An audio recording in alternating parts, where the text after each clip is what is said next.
እዚህ ጋር ያቆማል ምናምን የምንለው ነገር የለም። ኮንቲኒየስ ፕሮሰስ ኢቮልቭ የሚያደርግ ነገር ግን ጀስት ላይክ ስኪም ዲቨሎፕ ለማድረግ ክሊየር የሆነ አንደርስታንዲንግ ዲቨሎፕ ለማድረግ ለሶስት ከፍለን እናያቸዋለን። የመጀመሪያው ከ1850 እስከ ወርልድ ዋር 1 መጨረሻ እስከ 1920ዎቹ መጨረሻ የነበረውን ዌቭን ማየት እንችላለን።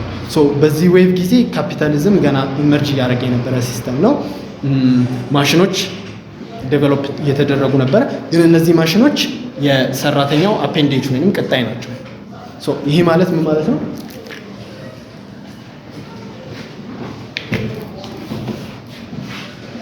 ሰራተኛው በማሽን ተደግፎ ወይንም ታግዞ ስኪልድ የነበሩ ክራፍትስ ወርከሮች በማሽን ታግዘው ምርት የሚያመርቱበት ሲስተም ነበር የነበረው። እኚህ ስኪልድ የነበሩ ሰራተኞች ሃቭ ፓወር ቱ ሬጉሌት ወይንም ደግሞ ኮንትሮል ፕሮዳክሽን፣ ምክንያቱም ስኪሉ እነሱ ጋር ስላለ ዩኒየናይዝ የማድረግ አቅም ነበራቸው። ያንን ዩኒየንም ደግሞ ተጠቅሞ ዲማንድ ማድረግ አቅም ነበራቸው። ከዛም ባለፈ ደግሞ ከዩኒየናይዜሽንም አልፎ ራሳቸውን በፓርቲ አደራጅተው ለፖለቲካል ፓወር ኮንቴስት የማድረግም አቅም ነበራቸው። ይሄ ከልሚኔት ያደረገው 1914 ወርልድ ዋር 1 ሀፕን አደረገ። ከዛ 1917 ደግሞ ኦክቶበር ሪቮሉሽን። ኦክቶበር ሪቮሉሽንን ተከትሎ ይሄ የራሽያን አብዮት ተከትሎ ደግሞ አውሮፓ ውስጥ ብዙ ተሞክረው ፌል ያደረጉ አብዮቶችም አብሮ ሀፕን እንዲያደርጉ አድርጎ ማለት ነው። ጀርመንን እንደምሳሌ ማንሳት እንችላለን። ጣሊያንን እንደምሳሌ ማንሳት እንችላለን። ሁለቱም ትልልቅ የሆኑ አብዮቶች ፖቴንሻሉ ኖሮ ፌል ያደረገበት ሁኔታ ነበር የነበረው። ሌላው ሜንሽን ያደረኩት ሴንትራላይዝ ያደርጋል የነበረ ካፒታሊዝም ከ1850 እስከ ወርልድ ዋር 1 መጨረሻ እንዴት ነው ሴንትራላይዝ ያደረገው? አንድ ሞኖፖሊስ፣ ትልልቅ ሞኖፖሊስ እንዲፈጠሩ ተደረገ። ሁለተኛ ካፒታል ቅድም እንዳልኩት የራሱ ሎካል ማርኬቱ ስለማይበቃው ቢካዝ የራሱን የሎካል ማርኬት ድራይቭ ዳውን ስለሚያደርግ ሰራተኞቹን ከስራ በማስወጣት የመግዛት አቅማቸውን ስለሚያወርድ ሌላ ማርኬት ያስፈልገዋል። ከዛ ደግሞ የምርት ሂደቱንም ኮንቲኒየስሊ እያሻሻልና እያሰፋ መሄድ አለበት። ለማስፋት አዳዲስ ማርኬቶች፣ አዳዲስ ሮ ማቴሪያል የሚያገኝበት ቦታ፣ አዳዲስ ሌበር የሚያገኝበት ቦታ ስለሚያስፈልግ ያ ሴንትራላይዜሽን አብሮ ምንን ይዞ ይመጣል? ኮሎናይዜሽን ይዞ ይመጣል ማለት ነው። 1895 ላይ ስክራምብል ፎር አፍሪካ የምንድነው ስሙ ዩሮፒያን ፓወርስ አፍሪካን ተቀራመቷት። ያ ሴንትራላይዜሽን እንዳለ ግን ይሄ ማለት ደግሞ ሌላ ኢመርጂንግ ካፒታሊስት ፓወር ኦልሬዲ ዓለምን ኤግዚስት የሚያደርጉ ካፒታሊስት ፓወሮች ዓለምን ተቀራምተው ስለሚቀመጡ የመስፋፊያ አቅም አያገኝም። ስለዚህ ለመስፋፋት ግዴታ ኮንፍሊክት ውስጥ መግባት ይኖርበታል ማለት ነው። ዊ ሲ ዲስ ፕሌይ አውት ኢን ወርልድ ዋር 1 ጀርመኒ። ለምሳሌ ጀርመኒ በስክራምብል ፎር አፍሪካ አይ ቲንክ 2 ቴሪቶሪ ብቻ መሰለኝ ያገኘችው ናሚቢያ እና ሳምቲንግ አይ ቲንክ ጀርመኒ ቴሪቶሪያን ለማስፋት ከሌሎች ዩሮፒያን ፓወሮች ጋር ጦርነት መግባት ነበረባት። ያ ወደ ወርልድ ዋር 1 እንዲወስድ አደረገ። ሌላው ክራይሲስ ኦፍ ኦቨር ፕሮዳክሽን ብዬ ነበረ። ያ ክራይሲስ ኦፍ ኦቨር ፕሮዳክሽን ደግሞ በግሬት ዲፕሬሽን ታየ ማለት ነው። ግሬት ዲፕሬሽን ካፒታሊስት ወርልዱን ያጠለቀለቀ ዲፕሬሽን ነበረ። ኢኮኖሚው ኮላፕስ እንዲያደርግ ያደረገበት ሁኔታ ነበረ ወዘተ። ከዚህ በኋላ ካፒታሊዝም እንዴት ነው ራሱን ሪኢንቨንት ያደረገው? የመጀመሪያ ያደረገው ነገር ቅድም እንዳልኩት ስኪልድ ወርከሮች ነበሩ የነበሩት ከ1850 እስከ ወርልድ ዋር 1 መጨረሻ። እነዛን ስኪልድ ወርከሮች ፓወር መውሰድ ነበር which is ዲስኪል ማድረግ ነበረ። ዲስኪል ለማድረግ አሴምብሊ ላይን የሚባለውን ሲስተም ወይም ይሄ ፎርዲስት ፕሮዳክሽን የሚባለውን ሲስተም ዲቨሎፕ አደረገ። ፎርዲስት ዲቨሎፕ ይሄ ፕሮዳክሽን የምንለው የሆነ ሰው የሆነ ላይን ላይ ቆሞ የሌበር ፕሮሰሱን አንድ ነገር ይረዳል፣ እሷን ብቻ ያደርጋል። ለምሳሌ የሆነች ትንሽዬ ፓርት ማምረት ሊሆን ይችላል። የሆነ ማሽን ተጠቅሞ እሱን ያደርጋል። ኢንስቴድ ኦፍ ማሽን ቢካሚንግ አን አፔንዴጅ ቱ ሰራተኛ ቢኬም አን አፔንዴጅ ቱ ማሽን፣ ወይም ደግሞ የማሽኑ ቅጥያ የሆነው ሰራተኛው ነው እንጂ ይሄ ማሽኑ አይደለም የሰራተኛው ቅጥያ የሆነው ማለት ነው። እሱ አንድ ነው፣ የሰራተኞችን ስኪል ማውረድ ነው። ሁለተኛ አኩሚሌሽን ሳይቱን ከፋክተሪ አልፎ ወደ ግሬተር ሶሳይቲ መውሰድ ነው ማለት ነው።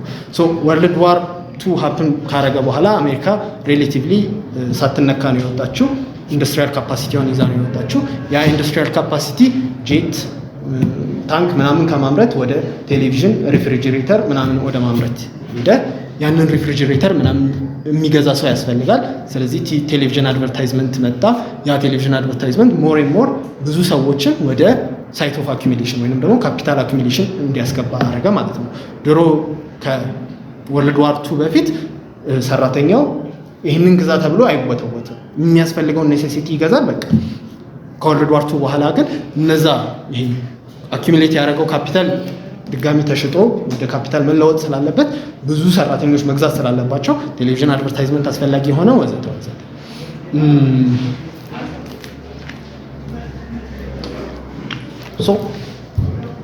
እሱን ካለፈ በኋላ ቅድም እንዳልኩት ያው የአሜሪካ ካፒታል ሬሌቲቭሊ አንስኬዝድ ነው የወጣው። የሰራተኞቹን ሪቮልትም ደግሞ ማኔጅ ለማድረግ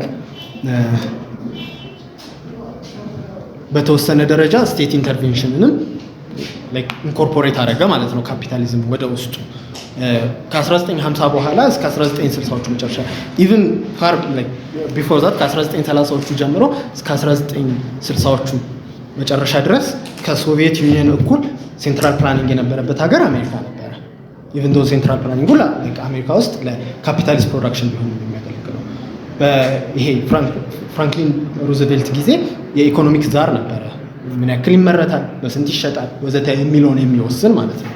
ሁለተኛው ደግሞ በሌበር እና በካፒታል መሀል ያለውንም ደግሞ ተቃርኖ ለማሳለጥ ስቴቱ አስፈላጊ ስለነበረ በዩኒየኖች እና በማናጀሮች መሀል ለምሳሌ ስምምነትን እንዲያረጉ ያ ስምምነት ከዛ ደግሞ ያንን ስምምነት ሜንቴን ለማድረግ ደግሞ የራሳቸው ሀገር ውስጥ ካፒታሊስቶቹ ሰራተኛቸው መጎዳት የለበትም። ድሮ ሰራተኛው ሪቮልት ያደርግ የነበረው 1900ዎቹ አካባቢ ዩሮፕ ውስጥ የነበረ ሰራተኛ እና አፍሪካ ውስጥ የነበረ ሰራተኛ ኮንዲሽናቸው ተመሳሳይ ነው። እዛም ቻይልድ ሌበር ነበር፣ እዛም ኤክስፕሎይቴሽን ነበር፣ የሚኖሩበት ቦታ በጣም ቆሻሻ ነበር ወዘተ ወዘተ። እሱን ማስተካከል ነበረበት ቢኮዝ አለበዚያ መልሰው ሪቮልት ሊያደርጉ ነው። በተወሰነ ደረጃ ዲሞክራቲክ እና ሶሻል ራይትስ ኤክስፓንድ እንዲያደርጉ አጌን ካሚንግ ባክ ቱ ዩኤስ ይሄ ኒው ዲል ብለው ኤፍዲአር ሰራተኞቹ እንትን ለማድረግ ይሄ ግን አት ሴም ታይም ይሄንን ፖሲብል የሚያደርገው ኮሎኒዎቹን የበለጠ ኤክስፕሎይት በማድረግ ኦልሬዲ 1895 ኮሎኒ ይዘው የነበሩትን እሱን የበለጠ ኤክስፕሎይት በማድረግ ነው። ምክንያቱም ካፒታሊስቱ ትርፉን መቀነስ አይፈልግም። አት ሴም ታይም ለሰራተኛው የተወሰነ ነገር ፕሮቫይድ ማድረግ ስለሚፈልግ ወይ ትርፉን ወይ ያንን ኮምፕሮማይዝ ማድረግ ይኖርበታል። ነገር ግን ኮሎኒ ካለው ያው ሌላ ሀገር ነው ያለው፣ እነሱም በጠመንጃ ዝም ያስብላቸዋል። የሀገሩን ሰው ግን ከኮሎኒ በሚያገኘው ሱፐር ፕሮፊት የሚባለው ከዛ ሱፐር ፕሮፊት የተወሰነ ከት እንዲያገኝ ያደርገዋል። በዛ ከት ደግሞ የተመረቱትን ቲቪዎች፣ ፍሪጆች ምናምን ኮንሱመር ጉድስ ሰራተኛው መግዛት ይችላል ማለት ነው። ይሄ ግን ዴቨሎፕ አድርጎ መጨረሻ ላይ ኮንትራዲክሽኑ ምንድን ነው? ኮሎኒዎቹ እንዲያምፁ አደረገ ማለት ነው። ሁለተኛውን ሳይክል ከ1930ዎቹ ጀምርና እስከ 1970ዎቹ ማየት እንችላለን ማለት ነው። 1960ዎቹ በሙሉ የአፍሪካ ሀገሮች ነፃ የወጡበት ሀገር ምንድነው ዴኬድ ነው ማለት ነው። በዛ ዴኬድ የአፍሪካ ሀገሮች ነፃ ወጡ።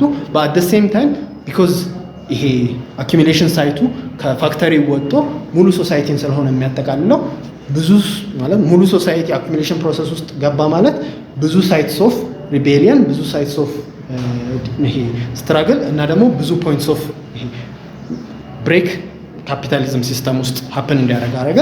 ያ አውሮፓ ውስጥ ደግሞ ጀነራል ሶሻል ሪቮልት ተገለጸ ማለት ነው። ስቱደንትስ፣ ማርጂናላይዝድ ኮሚኒቲስ፣ ሴቶች ምናምን ወዘተ እንዲያምፁ 1960ዎቹ አውሮፓ ውስጥ አጌን እዚህ አፍሪካ ውስጥ ዲኮሎናይዝ በሚደረግበት ጊዜ አውሮፓ ውስጥ ትልቅ የሆነ ሶሻል አንሬስት ነበር። ኢቨን ቱ ዘ ፖይንት ዌር 1968 ፈረንሳይ ለአብዮት በጣም ቅርብ ሆና ፌል ያደረገበት ፖይንት ድረስ ማለት ነው። ያ ከልሚኔትም አድርጎ ነው እኛም ጋር 1974 ላይ አብዮት ሀፕን እንዲያደርግ ያደርገው ማለት ነው። ሁለተኛውን ሳይክል እንደዛ ነው የምናየው። ሶስተኛው ሳይክል ምንድን ነው? አዲስ አኪሚሌሽን ፕሮሰሱ የካፒታሊዝም ማነቆ ላይ ሲደርስ ኒውወር ቴክኖሎጂስ አስፈላጊ ሆኑ። ከኒውወር ቴክኖሎጂስ ባለፈ ደግሞ ካፒታሊዝም ራሱን ዲቴሪቶሪያላይዝ ወይንም ደግሞ ከአንድ ቴሪቶሪ ማውጣት አስፈላጊ ሆነ። ስለዚህ አንድ የተደረገው ነገር ፋክተሪዎቹን ነቅሎ ሌበር ሎዎቹ ደካማ የሆኑበት ሀገር ላይ ማለትም ሌበር ሎዎቹ ያልኩት ቅድም ካፒታሊስት ሲስተሙ ራሱን ሴቭ ለማድረግ ለሰራተኞቹ ሰፊ የሆነ መብት ሰጥቶ ነበረ። ዩኒየን ባርጌኒንግ ፓወር ሰጥቷቸው ነበረ። እነዛም ባርጌኒንግ ፓወር የሌለበት ሀገር እንደ ሜክሲኮ፣ እንደ ባንግላዴሽ፣ እንደነ ቻይና ምናምን ወደ እነዛ እንዲሄዱ አደረገ። ምንድነው ስሙ ዌስት የምንለው ወይም ኖርዝ አሜሪካ እና ዩሮፕ እነሱ ኢኮኖሚ ከኢንዱስትሪ ወደ ሰርቪስ ሴክተር ዴቨሎፕ እንዲያደርግ አደረገ። እሱን ተከትሎ ደግሞ 1950ዎቹ ላይ ኤቭሪ ታይም ካፒታሊዝም ክራይሲስ ካጋጠመው በኋላ ሲረጋጋ ይፎክራል። ለምሳሌ 1950ዎቹ ላይ አይዲዮሎጂ የሚባል ነገር አብቅቶለታል። ከዚህ በኋላ አይዲዮሎጂ የሚባል ነገር አይኖርም፣ ሊበራል ካፒታሊዝም ነው ያሸነፈው። this is 1950ዎቹ ላይ እንደዛ ከፎከረ በኋላ 1960ዎቹ ላይ ክራይሲስ ሀፕን አደረገ። ስለዚህ ትንሽ ተረጋጋ። ሲበርድለት እንደን መልሶ 1990ዎቹም ላይ ደግሞ ተመሳሳይ ፉከራ አድርጓል። ፍራንሲስ ፉኩያማ ሂስትሪ የሚባል ነገር አብቅቶለታል። ከዚህ በኋላ ኢንድ ኦፍ ሂስትሪ የሚባል ነገር ነው፣ በቃ ሊበራል ካፒታሊዝም አሸንፏል። ልክ 1950ዎቹ ላይ አይዲዮሎጂ አብቅቶለታል ሲሉ ከሱ ጋር አብረው ይዘው ምን መጡ?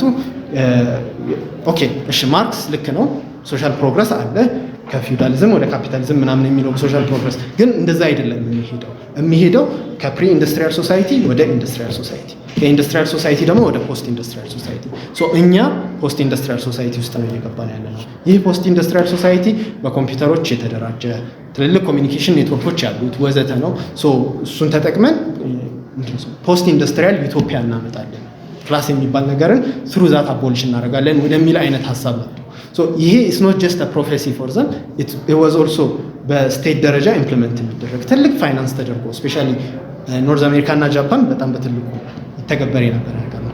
ያ አንድ ካፒታሊዝም ራሱን ሪስትራክቸር ያደርግበት ነገር ነበረ። ከሰርቪስ ኢኮኖሚ አልፎ ወደ ኢንፎርሜሽን ኢኮኖሚ ኮምፒውተራይዝ ወደ ማድረግ ራሱን ወደ ምንድን ነው ስሙ ትልልቅ ኮሚኒኬሽን ኔትወርኮችን መዘርጋት። ይሄ ግን ኢንአድቨርተንትሊ ምን አደረገ?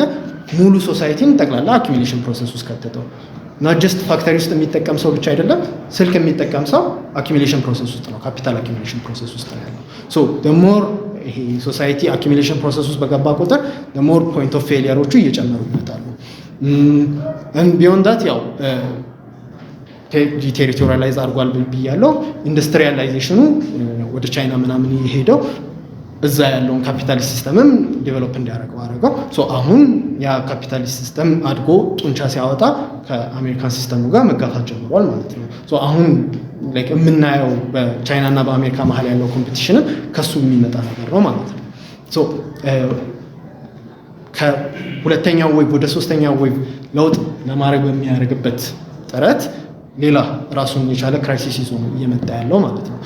ቅድም እንዳልኩት ፍራንሲስ ፉኩያማ 1990 ላይ ኢንድ ኦፍ ሂስትሪ ካለ በኋላ 2000 ላይ ዶትኮም ባብል በርስት አደረገ።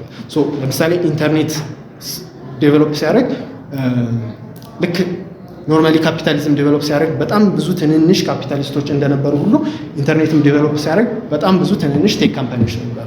ናፕስተርን የሚያውቀው አለ እዚህ ውስጥ ናፕስተር ምናምን ያኔ የነበሩ ናቸው። ኢንተርኔት 1.0 ምናምን ይሉታል። ልክ ዶትኮም ባብል በርስት ካረገ በኋላ ግን ያ ምንድነው ስሙ ኦቨር ፕሮዳክሽን ክራይሲስ ውስጥ ከገባ በኋላ ግን አዲስ ፈርታይል ግራውንድ ፎር ሴንትራላይዝድ በሆነ መንገድ ኒው ቴክኖሎጂስ ትሩ ፌስቡክ ትሩ ጉግል ምናምን ዴቨሎፕ እንዲያደርግ አደረገ ማለት ነው። የእነሱ ዴቨሎፕመንት ነው ደግሞ አሁን ደግሞ ሄዶ ድጋሚ ሌላ ክራይሲስ ውስጥ እየከተተን ያለው።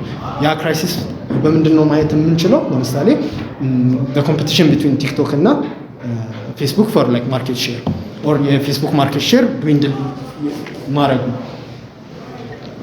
ቢሆን ዛት እኚህ ቴክ ካምፓኒዎች ደግሞ ምንድነው ካፒታሊስት ስቴቱን ተጠቅመው መስል አውት ኮምፒቲሽናቸውን አድርገው ለማድረግ የሚያደርጉትን ጥረት ስናይ አኪሚሌሽን ፕሮሰሱ ችግር ውስጥ እንደገባ ማየት እንችላለን። ይሄ አኪሚሌሽን ፕሮሰስ ችግር ውስጥ መግባት ውዲት ሊድ ቱ አናዘር ሶሻሊስት ሬቮሉሽን ወይስ ውዲት ካፒታሊዝም ራሱን ሪኢንቬንት አድርጎ ድጋሚ ሌላ አኪሚሌሽን ፕሮሰስ ይጀምራል? እሱን ካንት ሪሊ ሴይ ፎር ሹር፣ ግን ያንን ፖቴንሻሊቲ ይዞ ይመጣል። አይ ቲንክ ይህንን ግራውንድ ወርክ ሌይ ካረኩኝ ሶሻሊዝም ኢን 21st ሴንቸሪ እንዴት ነው ወርክ ሊያደርግ የሚችለው የሚለውን ትንሽ ዲስከስ ላድርገው። እንዳልኩት throughout the 20th century ካፒታሊዝም ራሱን ሪኢንቨንት በሚያደርግበት ፕሮሰስ ከወርኪንግ ክላሱ ጋር ስትራግል በሚያደርግበት ፕሮሰስ አንድ ኒውር ቴክኖሎጂስን ይዞ እየመጣ ነው። ሁለት ኒው ፎርምስ ኦፍ ኦርጋናይዜሽን እና ይሄ ሴንትራላይዜሽንን ይዞ ይመጣል። ካፒታል ሴንትራላይዝ ያደርጋል። ሶስት ኒው ፎርምስ ኦፍ ኮሚኒኬሽን ቴክኖሎጂስ ተፈጥረዋል ወዘተ። ይሄ ቤሲስ is the fertile ground for socialism in the 21st century. ሶሻሊዝም በሃያኛው ክፍለ ዘመን ላይ የነበሩትን ችግሮች ካፒታሊዝም በ20ኛው ክፍለ ዘመን ባረገው ዲቨሎፕመንቶች 21ኛው ክፍለ ዘመን ላይ ሶልቭ ማድረግ እንችላቸዋለን ነው ማለት ሶ ትንሽ ችግሮቹን አውርቼ እንደን ሶሉሽኖቹን ሶ የመጀመሪያው ችግር የነበረው during the USSR ሴንትራል ፕላኒንግ ነበረ ሶ the amount of commodities አንድ ሶሳይቲ ፕሮዲዩስ የሚያደርጋቸው ኮሞዲቲዎች ብዙ ናቸው ያንን ኮሞዲቲ በአንድ ሰው ወይንም ደግሞ የተወሰኑ ሰዎች በስክሪፕቶና በካልኩሌተር ፕላን ያርጉት ማለት በጣም ከባድ ነገር ነበረ ሶ USSR በጣም ትታማ የነበረው ሄቪ ኢንዱስትሪ በሽ ነበር ትራክተር ይመረታል ምናምን ግን ላይት ኢንዱስትሪ which is ኮንሱመር ጉድስ አልነበሩም ሶ ኮንሱመር ጉድስ ያልነበሩት ደግሞ ፓርትሊ ኮንሱመር ጉድስ ለኮንሱመር ጉድስ ፕላን ማድረግ ራሱ ኢምፖሲብል ስለነበረ በነበረው ቴክኖሎጂ አሁን ግን የካፒታሊስት ሲስተሙ ዴቨሎፕ አድርጎ በደረሰበት ቴክኖሎጂ not only can we plan for needs አሁን ካፒታሊስቶቹ they manufacture ኒዶችን ፕላን ማድረግ ብቻ ሳይሆን ኒዶችን ማኒፋክቸር ማድረግ ሶ ላይክ ቅድም ለምሳሌ ቴሌቪዥንን እንደምሳሌ አንስቼ ነበር አኩሙሌሽን ስለሚያስፈልግ በቴሌቪዥን አድ ካፒታሊስቶቹ የሚፈልጉትን እቃ ይሸጡላቸዋል አሁን ግን it's not just በቴሌቪዥን በስልካችን necessarily ያው እኛ ሀገር የለም ግን ውጪ any form of like free social media ከአድ ጋር ነው የሚመጣው ያ አድ ደግሞ is tailored specifically to that person ያንን አድ ደግሞ ቴለር የሚያደርጉት ሰውየው ኒዱ ከመኖሩ በፊት ነው one good example is አንድ ሰውዬ ለምሳሌ ስልኩ ላይ ከታርጌት የበርዝ ኮንትሮል ነው የፕሬግናንሲ ቴስት ምንድነው ስሙ አድ መጣለት ሶ ምንድነው ብሎ ኢንቨስቲጌት ሲያደርግ የሴት ልጁን ሰርች ሂስትሪ አይቶ ታርጌት ማለት ፕሪዲክት አድርጎ ሴት ልጁ ፕሬግናንት እንደሆነች ከሰርች ሂስትሪዋ ብቻ በመነሳት ነው ያንን ይሄ አድ ያመጣለት ሶ ልጅቷም አባቷም ፕሬግናንት እንደሆነች ሳያውቁ ታርጌት ኦልሬዲ ያውቆታል ሶ እነ ታርጌት እና ዋልማርት ደግሞ ይህንን ሲስተም ኖት ኦንሊ ቱ ሴል አስ ፕሮዳክት ብቻ ሳይሆን የሚጠቀሙበት ቱ ፕላን ዴር ፕሮዳክሽን ነው የሚጠቀሙበት ሶ ካፒታሊስቶች ዱ ፕላን they do plan their production right like ዋልማርት አሁን is a huge plan የተደረገ ኢኮኖሚ ነው 2 ሚሊዮን ሰራተኛ ነው ያለው ወደ 50 ምናምን ቢሊዮን ነው ካፒታሉ የሚያንቀሳቅሰው የኛ ሀገር ጂዲፒ ስንት ነው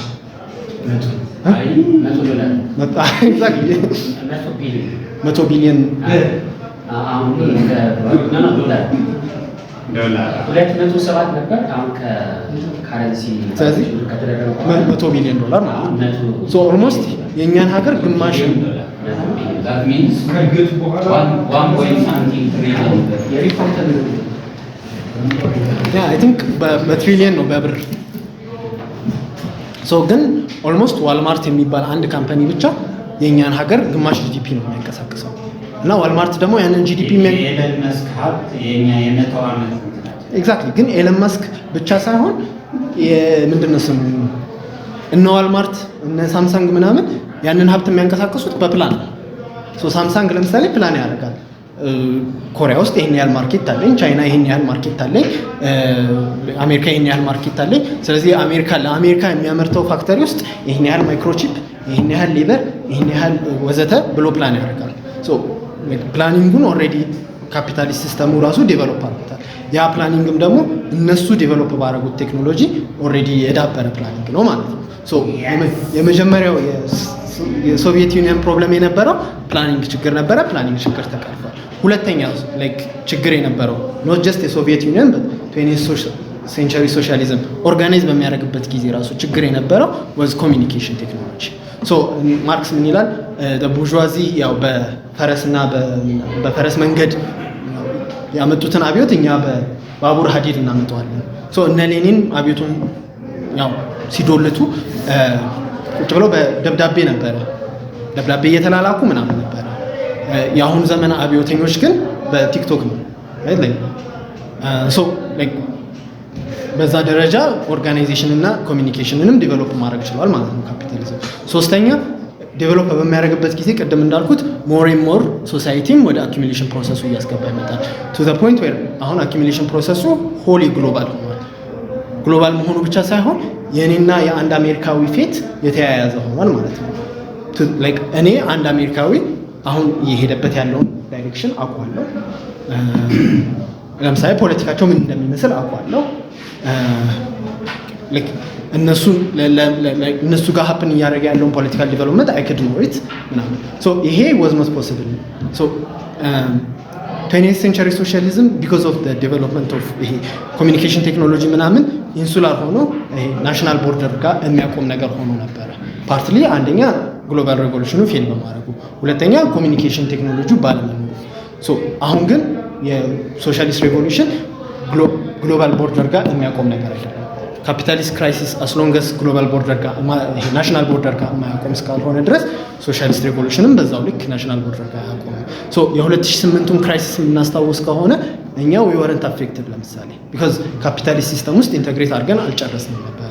መለስ ምንድን ነው የሚለው እኛ በትንሽ ታንኳ የምንጓዝ ሰዎች ስለነበረ ዌይቡ እንዲህ ቢያደርግ ነው እንጂ አሁን ግን ኦልሬዲ ገብተናል። ዶላር ፍሎት ተደረገ ማለት ነገ አሜሪካ ውስጥ የዶላር ክራይሲስ ሀፕን አደረገ፣ እዚህ we're going to feel it በደንብ። ሶ እዛ የዶላር ክራይሲስ የሚያመጣው ሶሻል አሬስት እኛም ጋር መምጣቱ አይቀርም።